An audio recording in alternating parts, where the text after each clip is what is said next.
conhece ainda, meu nome é Sara e esse canal é Entre Linhas e Consciência. Esse canal foi desenvolvido para que a gente possa fazer breves leituras e uma reflexão sobre ela.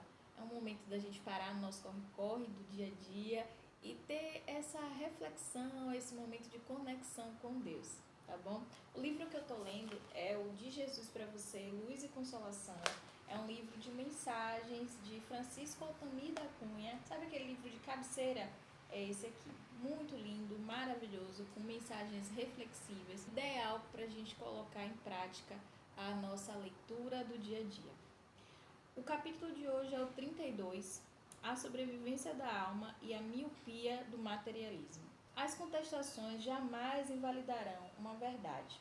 Desejar que um fenômeno real seja interpretado como alucinação, a sobrevivência do espírito após o fenômeno biológico da morte é uma das verdades que ainda encontram resistência a serem aceitas pelos materialistas de plantão. Não importam as evidências apresentadas naturalmente através de inúmeros fenômenos em todos os tempos e em toda parte. Eles são classificados pelos contestadores como provas insuficientes. Sem dúvida, sempre existiram e existirão fenômenos provocados pela excitação da mente, que podem confundir algumas pessoas. No entanto, não se deve por isso invalidar aqueles que se realizam e que, estudados por pesquisadores honestos e competentes, apresentam elementos comprobatórios inegáveis. Ernesto Bozano, na sua maravilhosa obra Fenômenos Psíquicos no Momento da Morte, apresenta mais de 100 casos relacionados a aparições de espíritos desencarnados, a pessoas que se encontravam moribundas e também a outras que se encontravam saudáveis. Algumas dessas aparições tornaram-se interessantes pelo fato do espírito prognosticar a morte da pessoa visitada. Por isso, para ilustrarmos, apresentaremos 2 casos escolhidos da referida obra. Lloyd Ellis apresentava já sintomas de moléstias no peito, por ocasião da morte do seu pai, não porém a ponto de fazer prever um desfecho fatal próximo. Entretanto, sua saúde começou a declinar rapidamente para o fim do ano, e no mês de janeiro de 1870 já estava reduzido à última extremidade. Uma noite depois de haver deitado durante algum tempo, um estado aparente de meia sonolência, era uma segunda-feira, ao que me recordo, acordou e perguntou repetidamente a sua mãe: "Onde foi papai?" Ela lhe respondeu chorando: "Meu filho, tu bem sabes que ele não vive mais, que está morto há mais de um ano." "É verdade", murmurou o filho. "No entanto, ele estava aqui há pouco. Veio marcar um encontro comigo para as 3 horas, quarta-feira próxima." Às 3 horas da manhã, na quarta-feira seguinte, o pobre Lloyd Ellis dava o último suspiro. Há cerca de 60 anos, a senhora Carleton morreu no condado de Leitrim. Ela e minha mãe eram amigas íntimas. Alguns dias depois da sua morte, apareceu em sonhos a minha mãe e lhe disse: "Não me verás mais, nem mesmo em sonho, exceto uma vez ainda, e essa será justamente 24 horas antes da sua morte." Em março de 1864, minha mãe vivia em Dalkey com minha filha e meu genro, o Dr. Lyon. Na noite 2 de março, no momento de retirar-se para seu quarto, estava ela de muito bom humor, ria e gracejava com Mr. Lyon. Essa noite, ou antes, pela manhã, o Dr. Lyon ouviu ruído no quarto da minha mãe, acordou a esposa e mandou-a ver o que se passava. Na noite de 2 de março, no momento de retirar-se para seu quarto, estava ela de muito bom humor, ria e gracejava com Mr. Lyon. Essa noite, ou antes pela manhã, o Dr. Lyon ouviu o ruído do quarto da minha mãe, acordou a esposa e mandou-a ver o que se passava. Esta encontrou minha mãe meio fora do leito, apresentando na fisionomia uma expressão de horror. Fizeram-na deitar-se, reconfortaram-na. Pela manhã ela parecia inteiramente sossegada. Almoçou como de costume em sua cama, mas com bom apetite. Mr. Carleton veio, enfim, depois de 56 anos. Declarou-me que a morte me estava próxima e que eu morreria amanhã de manhã, a hora em que esta madrugada me encontraste meio fora da cama. Tomei um banho para que não tenha que lavar meu corpo. A partir desse instante começou a definhar e expirou a 4 de março, a hora previamente anunciada. Os casos de aparição no leito de morte por si sós podem favorecer aos contestadores a interpretação de que são resultados da excitação da mente, já que a morte, embora natural, causa medo e repulsa a maioria das pessoas. No entanto, os dois casos em estudo apresentaram algo a mais: a precisão da informação, o prognóstico sobre a morte da pessoa visitada. Isso por si só invalida a hipótese de alucinação, porque apresenta elementos de alto valor comprobatório a respeito da sobrevivência do espírito após o fenômeno biológico da morte. A insistência em negar tal realidade é fruto da miopia que o materialismo causa, ao mesmo tempo dá cumprimento ao que disse o codificador da doutrina espírita: o pior cego é o que não quer abrir os olhos para ver.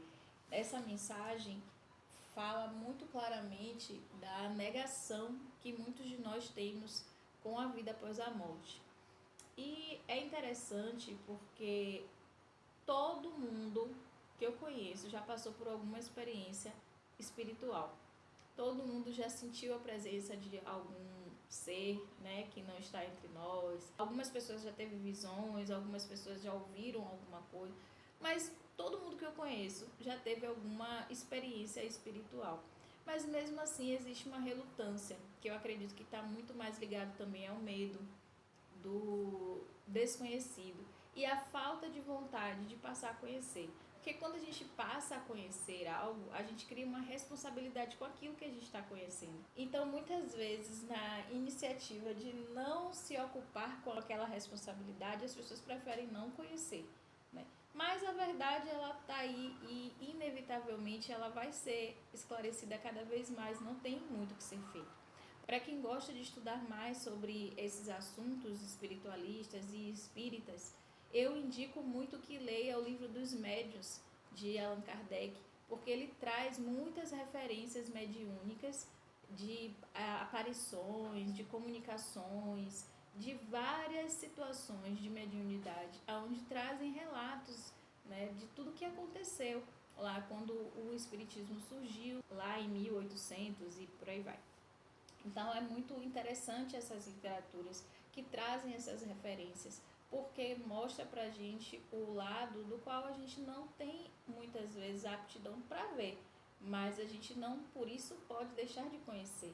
E um dia, a única coisa que a gente sabe de verdade é que um dia a gente vai sair daqui da Terra. Como todas as pessoas um dia vão para o outro lado, para a espiritualidade, para o céu, para o inferno, para o nome que a pessoa quiser dar. Mas o fato é que todos nós vamos morrer um dia. E é muito interessante que esse assunto ele não seja um tabu, ele não crie tanto pavor, tanto temor. Tem pessoas que quando a gente começa a falar sobre morte, dizem, não vamos falar sobre isso, não vamos falar sobre isso. Como se fosse algo que trouxesse um mau agouro. Eu acho muito engraçado. Porque para mim é muito natural. Eu falo da vida e da morte com o mesmo sentimento, de algo natural. A única sensação que a morte me traz é da saudade de algumas pessoas que vão, do sentimento de misericórdia por alguns que vão em situações um pouco dramáticas ou em uma situação de erro, né, que a gente sabe que vai criar situações de sofrimento para aquele espírito que está desencarnando. Mas fora isso, eu não tenho nenhum sentimento de pavor, nem de horror, nem de...